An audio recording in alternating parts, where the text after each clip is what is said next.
Bismillahirrahmanirrahim. Assalamu alaikum students. Today we are going to do 3 more words. Let's start. The first word that we are going to do today is borrow. Right? Borrow. This is a verb. इसका उर्दू में मतलब है उधार लेना. ठीक है, उधार लेने को borrow कहते हैं.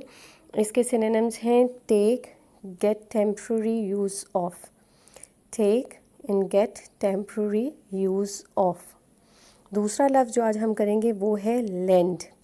lend भी एक वर्ब है और इसका मतलब होता है उधार देना.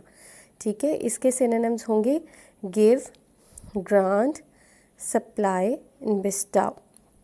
ठीक है, आपको समझ आ गई कि उधार लेने को borrow कहते हैं और उधार देने को lend कहते हैं.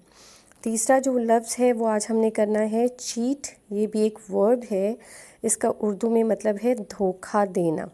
इसके सिनोनिम्स हैं deceive, trick, betray and evade. Deceive, trick, betray, evade. Right. Thank you so much जी. अल्लाह हाफिज़.